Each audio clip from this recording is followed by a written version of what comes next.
comenzar. En el día de hoy, lo primero que les voy a pedir es que por favor pongan todos en silencio los micrófonos, así podemos escuchar mejor. Y en el día de hoy lo que vamos a hacer es desarrollar el módulo de consideraciones bioéticas en el uso de las TICs. Tenemos como invitado al doctor Ignacio Maglio. Él es abogado en ejercicio, diplomado en salud pública y con posgrado en derechos humanos y bioética. Bueno, nada, te doy un millón de gracias por poder acompañarnos en este espacio, dirigido principalmente a todos los trabajadores de la salud.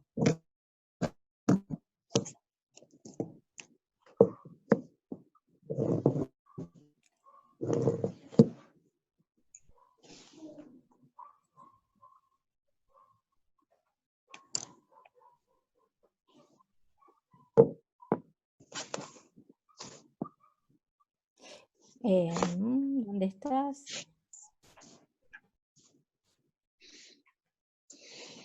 Tendríamos que, ¿dónde está Ignacio? Ignacio, cuando vos quieras empezar, podés empezar, tendrías que deshabilitar el micrófono. Nadie me está escuchando.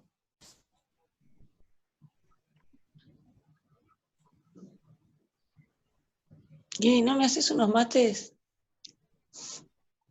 Ah, es muy fuerte.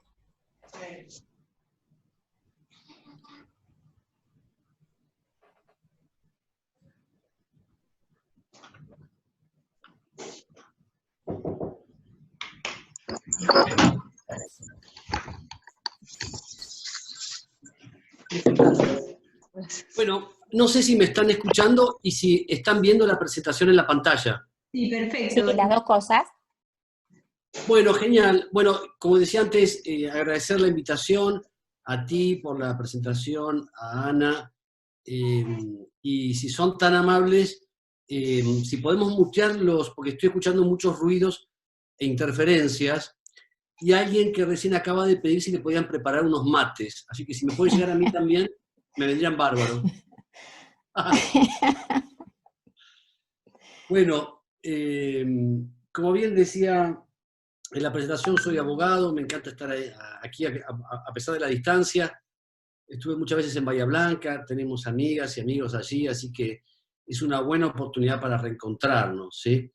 Para aquellos que no me conocen, como bien decía la amiga que nos presentó, soy abogado, pero quiero que por sobre todas las cosas sepan que soy abogado, pero una buena persona, ¿sí? Así que pueden confiar en mí.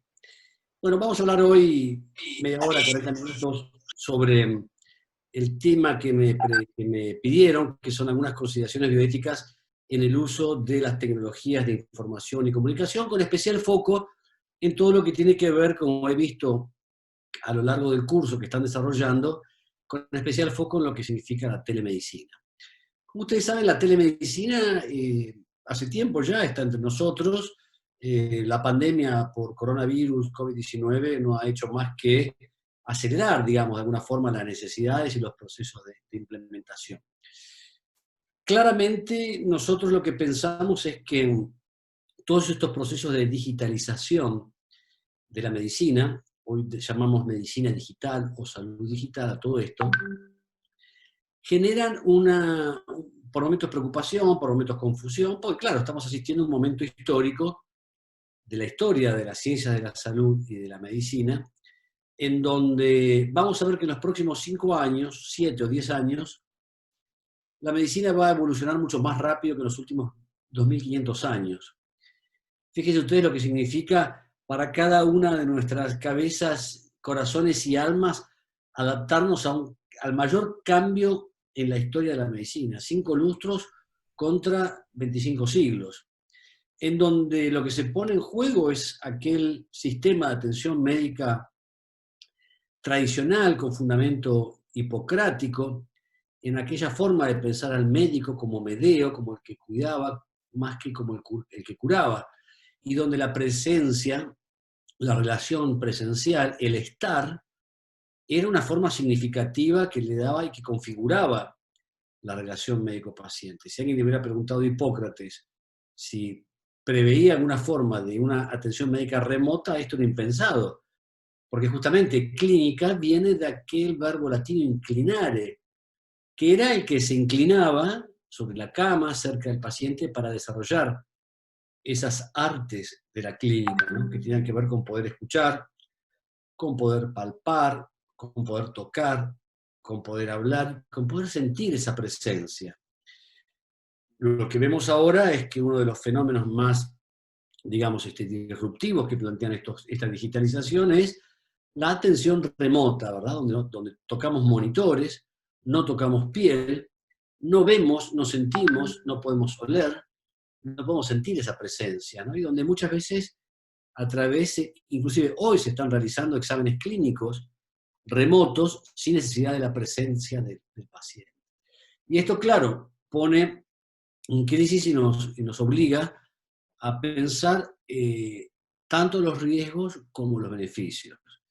Entonces creo que la gran clave de estos tiempos es ver cómo podemos nosotros asimilar, armonizar aquel modelo hipocrático en el cual todos hemos sido enseñados, los trabajadores de la salud, con estos nuevos modelos de salud digital.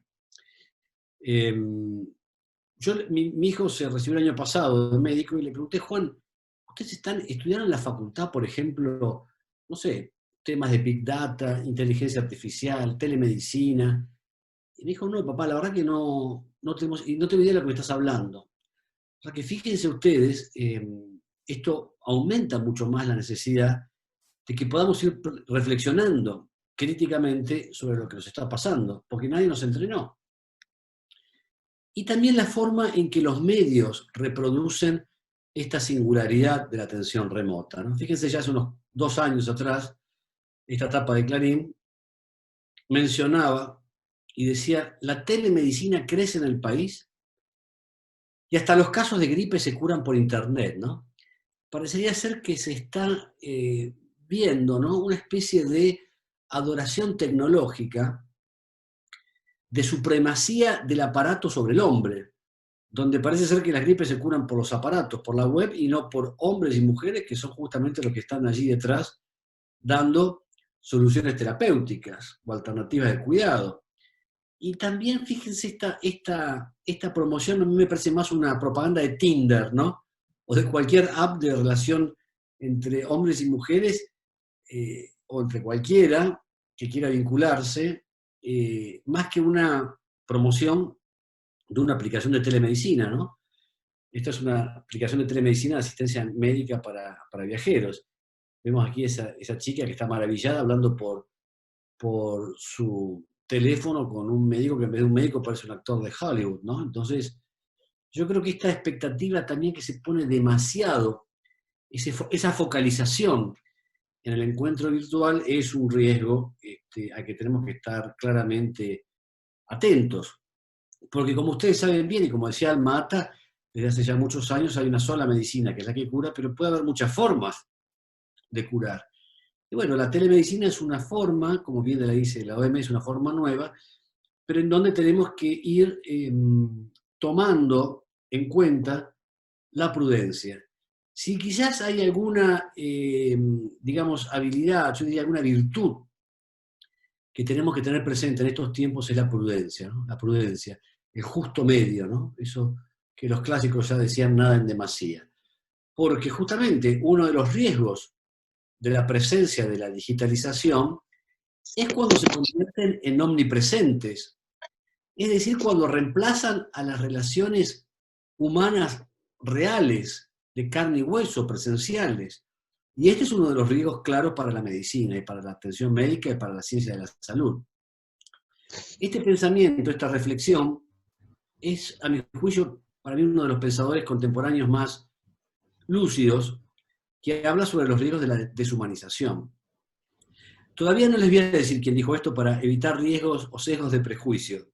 Después les voy a decir quién lo dijo. Pero a mí me pareció muy interesante esta advertencia.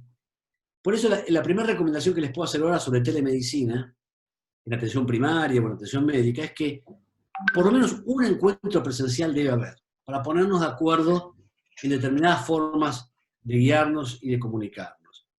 Porque el riesgo, como dice ahí, es que impidan el desarrollo de una sabiduría que solamente la da el encuentro personal, la posibilidad de mirarte a los ojos, de sentirte, de tocarte, y que impiden la reflexión, el diálogo, ese encuentro generoso que son los encuentros en ese proceso tan complejo de salud, enfermedad y atención. Entonces muchas veces estos medios permiten que nos comuniquemos, pero nos impiden tomar contacto directo con la angustia, con el temblor, con la alegría del otro, con esa complejidad de su experiencia personal. Y así vemos donde la medicina justamente, como nos enseñaban algunos maestros, medicina es arte y ciencia. En ciencia no hay evidencia y en arte no hay certidumbre. Con lo cual, ese es un riesgo presente también, ¿no? La imposibilidad de dudar, la incertidumbre. Esto, queridas amigas y amigos, lo dijo el Papa Francisco en Laudato Si, ¿no? Y esto más allá de cualquier consideración religiosa, política o ideológica. Yo creo que es un pensamiento filosófico global, universal, al cual tenemos que estar atentos porque es un llamado de atención para evitar la deshumanización. También tenemos que uno de los riesgos, vamos a ver otros ahora en la telemedicina, más allá de la jurisdicción, la remuneración, dónde realizamos el acto y dónde se ejecuta, dónde se termina de convalidar.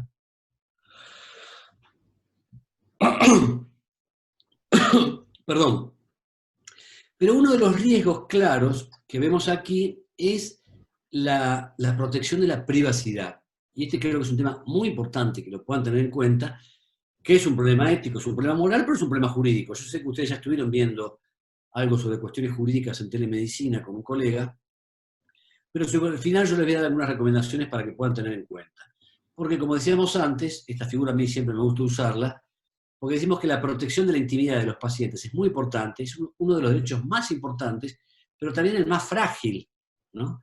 Vemos ahí muchas veces cómo se pulveriza este derecho en los pasillos del hospital, en las confiterías, en los ascensores, ¿no? Entonces creo que es un tema para estar atento. Y otro de los riesgos que nosotros vemos ahora es lo que se denomina la precarización laboral, ¿no? Muchos lo llaman la uberización, sin menospreciar a los trabajadores de Uber, ¿no?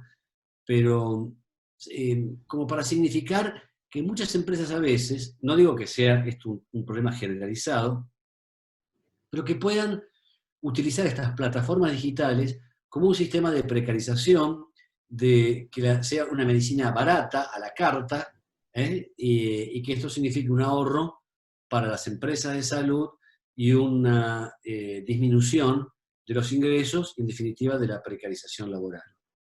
Pero bueno, veamos a las ventajas. Todos saben, y ustedes, yo estoy seguro que si les preguntara a cada uno de ustedes, si ustedes utilizan sistemas de comunicación digital con sus pacientes, todos me van a decir que sí, Nacho, mirá, usamos WhatsApp, SMS, correos electrónicos. ¿Por qué? Porque son comunicaciones rápidas, efectivas, económicas. Hay un tema muy importante que es la accesibilidad, la portabilidad. Ustedes saben, en nuestro país tenemos más de 60 millones de teléfonos celulares y tenemos 45 millones de habitantes. O sea que todos tienen un teléfono celular. Un tema es el tema de la brecha digital y la conectividad. Este es un tema al que tenemos que estar muy atentos. Voy a volver sobre esto. Pero ustedes pueden tener en los hospitales, en sus centros de atención primaria, los mejores dispositivos digitales, pero si las personas, especialmente aquellos vecinos que viven en sectores o en barrios populares, no tienen acceso a Internet, de nada va a servir tener las mejores plataformas, ¿verdad? Entonces, bueno, ¿cómo trasuntar, ¿no? ¿Cómo armonizar lo mejor de lo hipocrático con lo mejor de lo digital? Es necesario, ¿por qué? Porque la medicina, claramente la más científica de las humanidades y la más humana de las ciencias. Y junto con la medicina, todas las disciplinas que están vinculadas a la atención de la salud, ¿verdad? Entonces, sabemos que la telemedicina ya hace tiempo ha sido definida por la Organización Mundial de la Salud. La telemedicina tiene varias ramas y varias formas, que son la posibilidad de dar asistencia remota a un paciente, entre colegas, de distinta jurisdicción. La televigilancia, ustedes saben que la televigilancia tiene que ver, y se está viendo mucho ahora en época de pandemia, sobre lo que significa la epidemiología digital, para ver temas de confinamiento, aislamiento, seguimiento estrecho de contactos. En fin, tienen un montón de aplicaciones y que claramente facilitan, como decíamos antes, al paciente el acceso rápido, el especialista cuenta con mayor información, evita la posibilidad de desplazamiento y de todos los riesgos asociados a la internación institucional, Y hay un tema fundamental que es, yo creo que la telemedicina puede ayudarnos mucho a mejorar lo que se denomina la seguridad del paciente. ¿Por qué digo esto? En primer lugar, porque todos los trabajadores de la salud que estamos involucrados en el cuidado de las personas, sabemos que cometemos errores y que esos errores afectan la seguridad del paciente, ¿no? Yo les dejo esta, es una caricatura que a mí me encanta, ¿no? De Quino, donde él expresaba, fíjense que está entrando el paciente al quirófano y arriba en el frontispicio dice, errare humanum est, ¿no? Aquel adagio latino, la cara, pobrecito de miedo de ese paciente, ¿qué me va a pasar aquí adentro? Pero yo creo que esto es algo que los pacientes deben saber, y mucho más en tiempos de pandemia, donde estamos trabajando bajo circunstancias de absoluta, muchas veces, precariedad, saturación de los equipos, angustia, miedo. Yo creo que los pacientes y la comunidad tienen que saber que los trabajadores de la salud no son héroes, porque los héroes, digamos, tienen superpoderes y no tienen miedo. Los trabajadores de la salud son mujeres, hombres, personas de carne y hueso, que aman, sienten, piensan y sufren, y tienen miedo, y que cometen errores. Y creo que esto es lo primero que se debe saber, porque ustedes fíjense que los primeros estudios de seguridad indicaron que, por ejemplo, muere más gente por errores médicos prevenibles que por accidentes de tránsito. Muere más gente en Estados Unidos por errores médicos prevenibles que por cáncer de mama. De manera tal que esto es importante tenerlo presente. Lo digo no para alarmarnos, sino para ver cómo la telemedicina o la digitalización puede ayudarnos. ¿En qué sentido?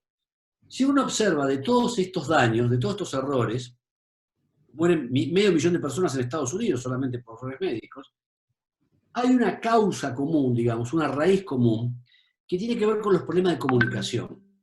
Comunicación entre equipo de salud y pacientes, entre el mismo equipo de salud. Entonces yo lo que digo aquí es que la comunicación es el evento más riesgoso y es donde la medicina digital, la salud digital puede ayudarnos. Pero, y aquí les digo la legislación que yo les voy a decir, por supuesto no los voy a aburrir con todas estas normas, pero les voy a decir que en Argentina se está discutiendo, ayer se sancionó un proyecto de ley de receta digital que introduce un poco por la ventana lo que es telemedicina. Hay otro proyecto del senador Fiat, pero hasta ahora no tenemos legislación, con lo cual yo las recomendaciones que les voy a dar ahora tienen que ver con recomendaciones éticas y jurídicas basadas en la armonización de un poco de toda esta legislación que les estoy mostrando aquí. Pero lo primero que tenemos que decir, ustedes saben que existe una asociación civil de telemedicina, la primera recomendación es traten de usar plataformas, dispositivos digitales que hayan sido creados específicamente por desarrolladores habilitados para hacer telemedicina. Yo sé que la mayoría de ustedes utilizan WhatsApp, correo electrónico y mensajería de texto. Esto no es lo ideal. Pero bueno, como yo sé que lo usan, a pesar de esto les voy a dar recomendaciones, pero no dejen de olvidar que son instrumentos precarios que no se han desarrollado para realizar telemedicina. ¿Qué deberían fijarse ustedes en el caso que vayan a una plataforma profesional, como nos indicaba el doctor Caballero? Bueno, que permita prestar servicios de forma continua, que sea una plataforma 100% web desarrollada, es decir, que haya sido desarrollada exclusivamente para atender demandas de telemedicina, que tengan seguridad en términos de protección de la confidencialidad e integridad de los datos, que haya un manejo de consentimiento informado previo, y algo muy importante, que ustedes tengan acceso a la historia clínica durante el momento que realizan la atención de salud, si fuese sincrónica, y si es asincrónica también, es decir, en el mismo momento, porque si yo les preguntara a ustedes, levante la mano, ¿cuántos de ustedes atienden consultas por WhatsApp? Yo estoy seguro que la mayoría de ustedes me va a decir que sí. Pero si yo les preguntara, ¿cuántos de ustedes después trasladan a la historia clínica sus indicaciones? Pocos me van a decir que no. Y esto es una contingencia, digamos, laboral, de riesgo médico legal, que puede tener consecuencias perjudiciales. Y también tengan en cuenta lo que es el agendamiento, recordatorios, citas, y también la integración de estos sistemas con sistemas de pago. Porque si yo les preguntara a ustedes, todos levantaron la mano, ¿cuántos de todos los que levantaron la mano cobraron la consulta virtual? Yo estoy seguro que muy pocos de ustedes van a decirme que sí. Como ustedes bien saben, yo soy abogado, pero a pesar de eso, desde hace 2 años estoy realizando una especie de ejercicio ilegal de la medicina. No, ya algún fiscal me va a pedir mi captura, porque he descrito una nueva patología, una nueva entidad noseológica, un síndrome que yo lo acabo de definir, y que yo estoy seguro que algunos de ustedes estarán sufriendo o sufrieron este síndrome, que es el síndrome del acoso whatsappico. Este síndrome del acoso whatsappico se da o se diagnostica a partir de la presencia de algunos síntomas y síntomas. Un signo claramente que permite hacer un diagnóstico diferencial del acoso whatsappico es el signo de me clavó el visto. Seguramente saben de qué les hablo. Ese signo me clavó el visto es cuando el paciente ve que dos asteriscos se transforman de color y la médica, el médico o el trabajador de la salud no contestan ese mensaje, y a partir de ahí se provoca una catarata impresionante de asedio whatsappico, ¿no? Pero bueno, esto más allá del chiste es algo que está pasando, y yo les voy a dar elementos para que ustedes puedan vacunarse contra el acoso whatsappico, ¿no? Sabemos que la mayoría de las consultas o del abuso lo sufren pediatras y obstetras, y miren este chat que pasó en una situación real. El marido le dice al doctor: doctor, mi esposa tiene una semana con una dermatitis en los brazos y el cuello que se le está agravando, ¿qué le doy? Y el médico, ya desesperado, le dice: dale 600 pesos para que venga a la consulta, ¿no? Es una forma graciosa de, esto ya está pasado, porque este chat tiene unos cuantos años, esto tendría que ser mucho más de 600 pesos. Pero con esto quiero significar que todos y todas deben darle una adecuada prioridad e importancia a las consultas digitales, porque como cualquier otro acto, son actos de salud, son actos sanitarios, actos médicos, que tienen consecuencias y que pueden tener consecuencias gravosas y en términos jurídicos y en términos de afectar la seguridad del paciente. Hay alguien que está levantando la mesa o está poniendo los platos y los vasos. No se enojen, pero le pido si puede silenciar el micrófono. Gracias. Como les decía antes, empecemos ya con las recomendaciones, así vamos terminando y no los aburro. En primer lugar, insisto, utilicen dispositivos digitales armados para plataformas digitales en telemedicina. Pero si utilizan WhatsApp, vamos a ponernos de acuerdo con esto. En primer lugar, ustedes van a establecer una reunión presencial con el paciente, en donde a través de un papel van a hacer lo que los abogados llamamos un consentimiento informado. Y se van a poner de acuerdo en estos 5 puntos, y esos 5 puntos en esa hoja el paciente les va a firmar. En primer lugar, algo muy importante es que el paciente les va a decir y va a comprometerse en que solamente él va a tener acceso a ese teléfono, a esa cuenta de WhatsApp o a esa cuenta de correo electrónico, y ninguna otra persona, y que tiene métodos de seguridad adecuados. Yo les aseguro que si este es un párrafo, ustedes lo ponen, el paciente lo firma, esto los va a salvar a ustedes de cualquier dolor de cabeza grave que ustedes puedan tener, porque esta es la única forma que tienen hoy para asegurar la privacidad y la recepción del consejo médico, del consejo sanitario que ustedes den a ese paciente. Segundo punto para ponerse de acuerdo, establecer días y horarios. Y esto es fundamental porque esta es la mejor inmunización contra el acoso whatsappico. Como ustedes se van a poner de acuerdo que solo un tipo de consultas van a atender por WhatsApp, por telemedicina, que van a ser consultas que no requieran la evaluación física, la presencia de síntomas o signos de dolor o de molestia significativa, eso va a la guardia o se pide la internación, la consulta domiciliaria. No hay urgencias. Entonces ustedes, así como tienen un horario de consultorio presencial, van a establecer con el paciente un consultorio, un horario y un día de consultorio digital. Y con esto se sacan de encima y van a evitar que les llegue un pedido desesperado de WhatsApp un domingo al mediodía cuando están comiendo un asado y están en lo mejor de la tertulia con sus familias, sus amigos. El tema de la intimidad, bueno, ya les dije, pero también hay otro tema que a mí me interesa, como trabajo en hospitales hace muchos años y sé lo que les pasa a ustedes, es la protección también de la intimidad de los equipos de salud. Si yo les preguntara a ustedes, ¿alguna vez un paciente les quiso grabar o filmar una entrevista o lo que ustedes dicen en un parte, estoy seguro que muchos me van a decir que sí. Y si yo les preguntara, ¿cómo se sintieron ustedes cuando un paciente o un familiar los quiso grabar? Yo también estoy seguro que en la mayoría de los casos ustedes van a decir, Nacho, la verdad que mal, me sentí mal. Me sentí mal porque esto claramente afecta la confianza y afecta también la libertad y la autonomía y la intimidad de los trabajadores de la salud. Yo recuerdo una frase muy linda que definía la relación de los trabajadores de la salud con los pacientes, la relación médico-paciente, y se decía que la relación médico-paciente era el encuentro entre una conciencia y una confianza. Y este tipo de maniobras afecta la confianza. Y yo les adelanto que el paciente no tiene ningún derecho a grabarlos a ustedes, salvo que ustedes den un consentimiento, que existan razones médicas, por ejemplo, el paciente añoso, o personas adultas mayores que necesiten grabar para recordar y para tener mejor adherencia, pero el paciente no tiene, los familiares tienen derecho a grabarlos a ustedes, porque tienen dos derechos asegurados. Por un lado tienen derecho a pedir una interconsulta, y por otro lado tienen derecho a pedir la historia clínica. Así que no hay ninguna, y por otro lado el Código Civil prohíbe las grabaciones o filmaciones sin consentimiento del titular. Entonces, esos acuerdos previos que ustedes tienen con los pacientes, en primer lugar, no pongan email, SMS, WhatsApp. Traten de tener un solo canal de contacto digital, porque muchos pueden poner en riesgo la seguridad del paciente.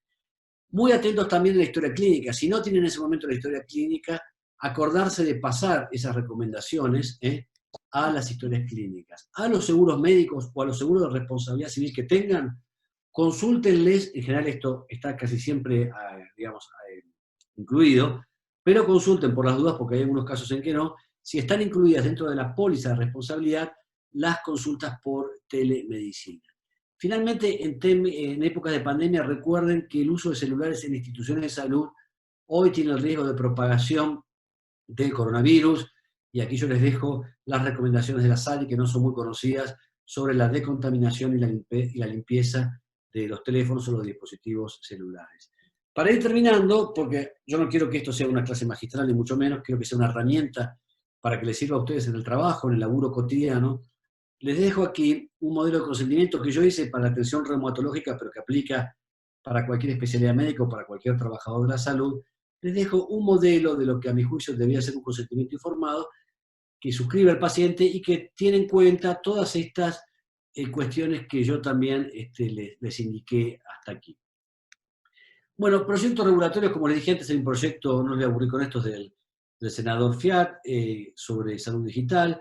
Hay un proyecto que ya es ley desde ayer sobre receta digital, y también tenemos recomendaciones del año 2018 sobre estas modalidades de atención a distancia. Les recomiendo también que puedan ver esto, que son las recomendaciones desde el año pasado para el uso de telemedicina, y yo creo que son bastante importantes que las puedan tener en cuenta. El COVID también claramente trajo la legalización, de alguna forma, a través de las resoluciones de la Superintendencia de Servicios de Salud, para el uso y el pago de teleconsultas, como así también para el uso y el pago también y la aceptación legal de las recetas digitales. El tema de la accesibilidad, como les dije antes, es muy importante, que en todos los lugares, y especialmente si ustedes tienen especial injerencia en centros de atención primaria de la salud, en estrategias de APS, muy importante asegurar, primero, que las personas tengan habilidades digitales, si no las vamos a transformar, vamos a agregar una capa más de vulnerabilidad sobre esas personas, y además tener conectividad. Yo creo que hoy no deberíamos discutir, nosotros en algunos organismos internacionales donde estamos trabajando, estamos tratando de que se incluya en un próximo instrumento de derechos humanos internacionales, que se incluya el derecho a Internet, el derecho a la conexión como un derecho humano de cuarta generación. Hoy sabemos que una persona que no tiene acceso o que el acceso es limitado, en términos de ejercicio de derechos está mucho más atrasado que cualquier otra persona que tenga un buen acceso, y esto no debe depender de la capacidad monetaria o de la capacidad de bolsillo de cada una de las personas.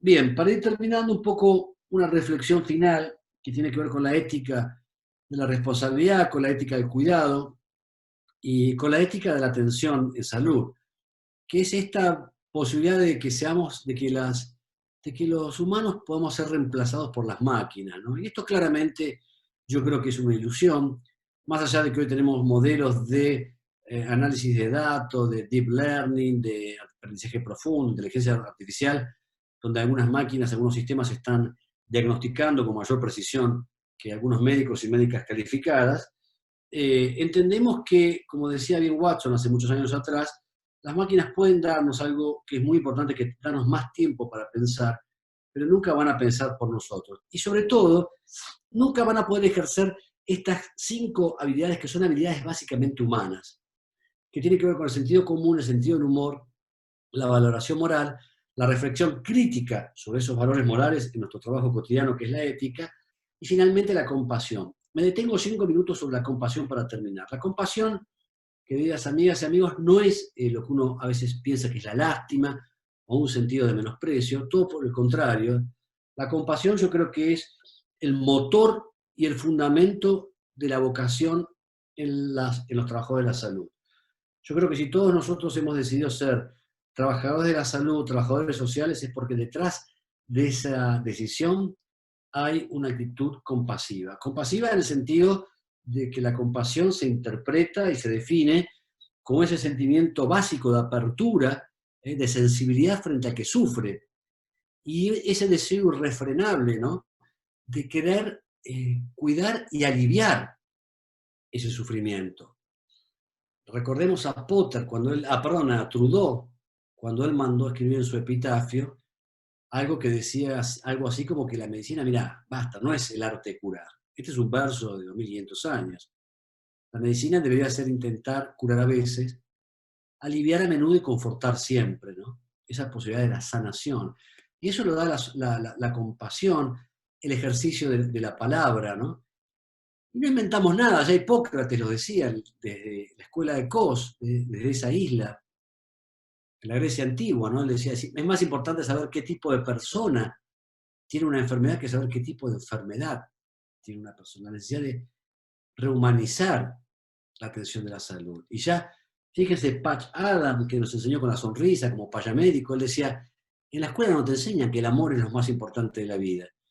Y de la misma forma, ninguna facultad o universidad que trabaje con trabajadores de la salud o que forme, enseña que la compasión es lo más importante.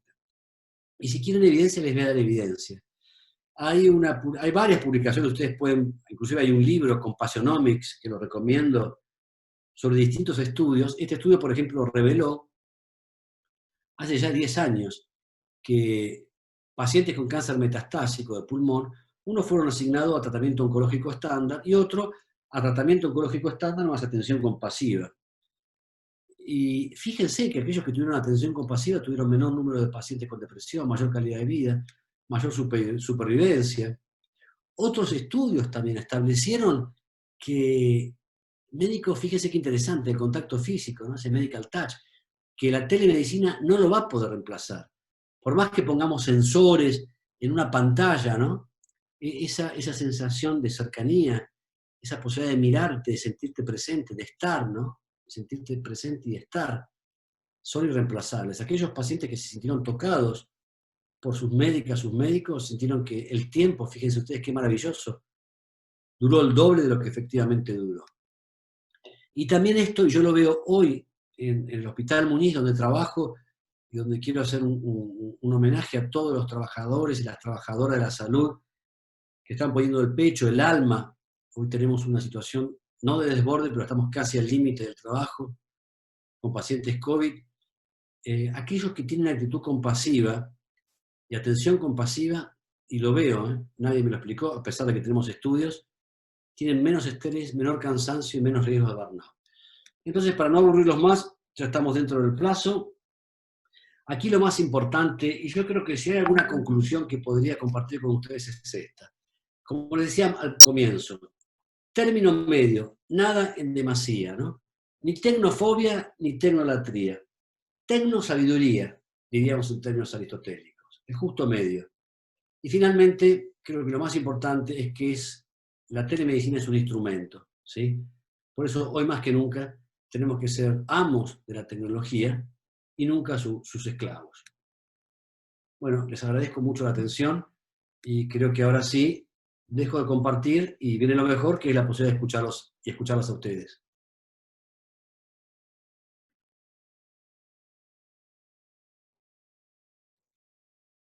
Buenísimo.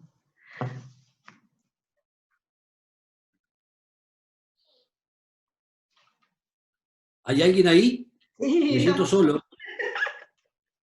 estamos todos acá, Nacho. Ahora vamos a ver qué preguntas surgen. Todos se están felicitando. Si querés, podés mirar, ahí todos excelente, muy bueno. Y bueno, esta cosa que da la tecnología que no permite lo que nosotros estamos acostumbrados, que es darnos cuenta de ese sentimiento sin necesidad de escribirlo, ¿no? Claramente.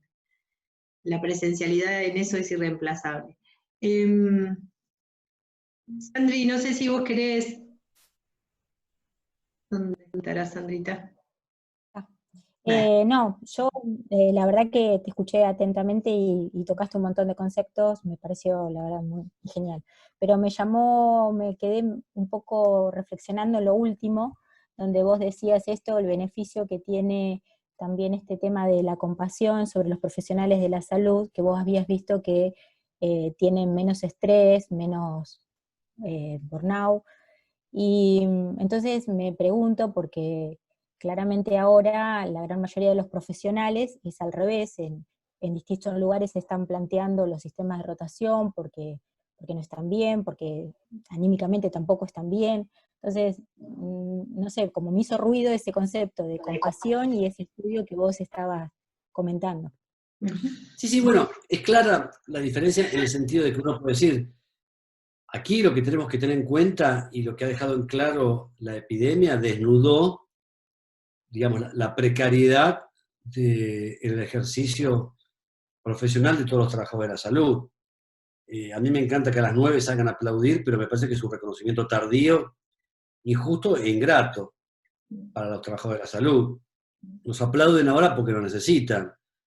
No nos une el amor, sino el espanto. Será por eso que nos quieren tanto, podríamos decir, ¿no?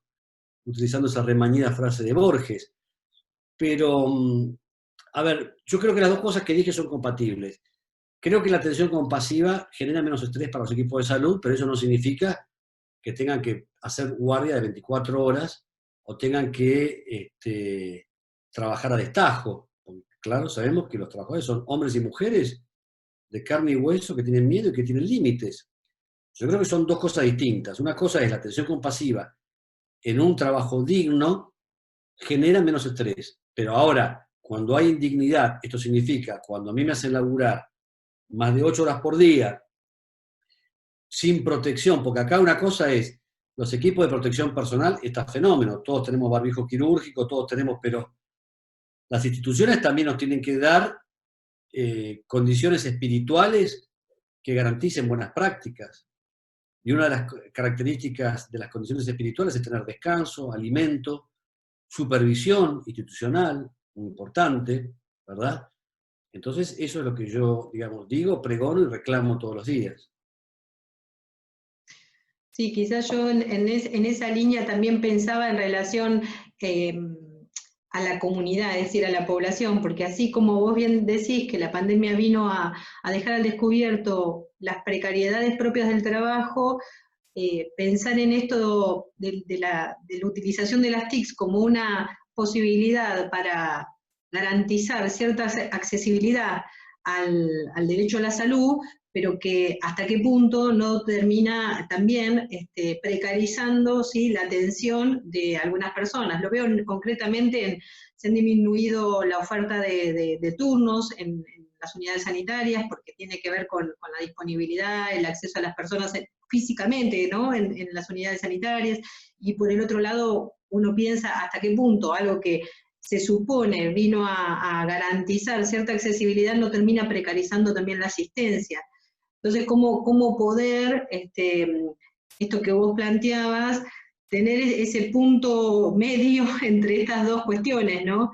Eso como una reflexión a pensar y cómo a veces en la vorágine del trabajo terminamos reproduciendo al final modelos también que no terminan siendo inclusivos como desearíamos, ¿no? Claro, sí, sí, comparto, Ana, lo que decís, 100%.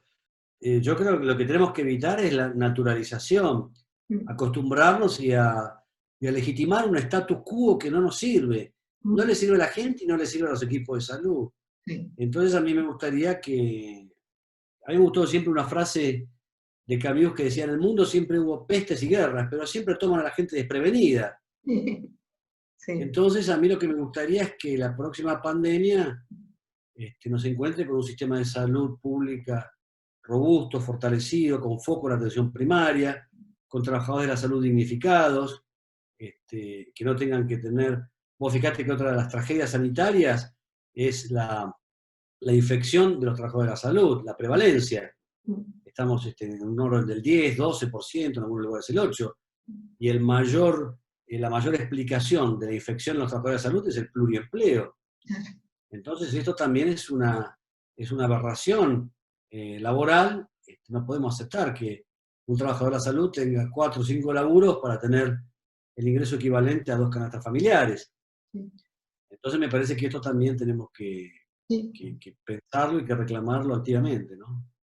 Totalmente. Nati, ¿vos querías comentar algo? Sí, a mí lo que me preocupa quizás es por ahí la ansiedad que nos agarra también por la búsqueda de la verdad. Como vos dijiste recién, esto nos agarra desprevenidos, y hoy la verdad estamos tratando de hacer todos los esfuerzos por buscarla entre todos y ver todos los aspectos. De hecho, con tu exposición, son aspectos que entre todos definimos que son muy importantes, pero digo, ¿qué es lo mejor? También hay que tener cierta tolerancia, porque según los equipos y según las personas, su mejor forma de tolerar este estrés, este momento, también va a variar, y hay múltiples formas de respuesta a eso. Yo doy un ejemplo muy breve.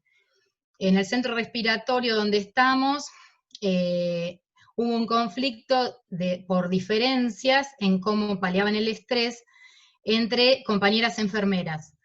Para una era mejor estar acompañada, se sentía menos estresada, creía que iba a cometer menos errores, y otra prefería ir menos tiempo, reducir el horario y que vayan 3 horas una y 3 horas la otra. No sé si se entiende el ejemplo.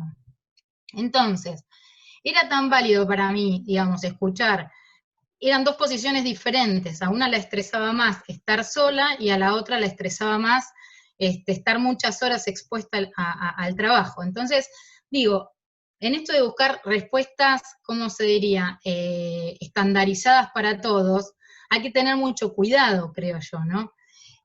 A mí me parece válido escucharnos también, escucharnos lo que nos pasa, porque, por ejemplo, con respecto a lo que vos dijiste de la compasión, que me parece fundamental, que tiene que ver con sentir, no alienarte en el trabajo, con sentir que estás haciendo las cosas como vos creés que debes hacerlas. A veces puede ser una decisión, la rotación, para en el tiempo que vos te vas a descansar, puedas tomar la energía suficiente para que cuando volvés, podés hacerlo de calidad, digamos. Uno va buscando, en esto es una realidad que nos pasa, el trabajador está buscando la manera, no es que nadie nos puso la mejor condición, estamos buscando todos a ver cuál es la manera y tratamos de hacernos el caminito para ver cuál es la mejor condición, pero es casi autodidacta.